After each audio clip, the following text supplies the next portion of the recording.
been going around for a couple days now that the DPRK or Kim Jong-un came out in support of Donald Trump and called him a wise man.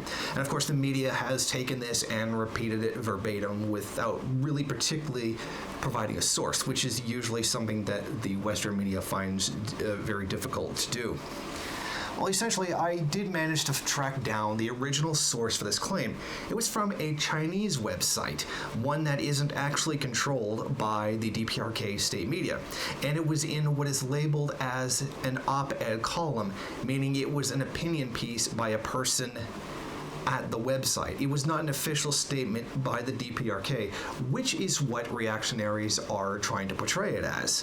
In fact, the DPRK has specifically said otherwise, that they don't like Donald Trump, and they much prefer Bernie Sanders because he will be softer on foreign policy issues, and that's in their interest in trying to navigate the imperialist world. Not to mention that they said, oh, the DPRK would like to sit down at the table with Donald Trump.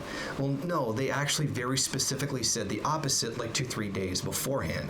So this is, the media is outright blatantly contradicting itself here. The real purpose here is to affiliate Donald Trump with these supposed horrors of Kim Jong-un and the DPRK.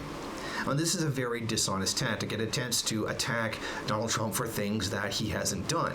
And this is pretty scuzzy, because it's another way of trying to use the DPRK and its horrible image to perpetuate it even further.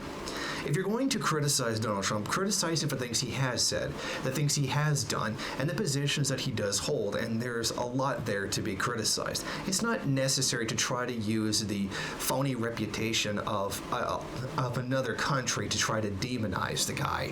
It's pretty dishonest, because there's enough there with Donald Trump you could use to criticize him for.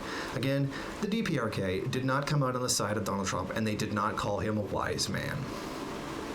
Thank you for watching. Won't you go ahead, rate, comment, subscribe, and share on various social media. And if you want, you can head over to my Patreon page and show your support. Or you could head over to the MRN bookstore and check out some of the latest books available.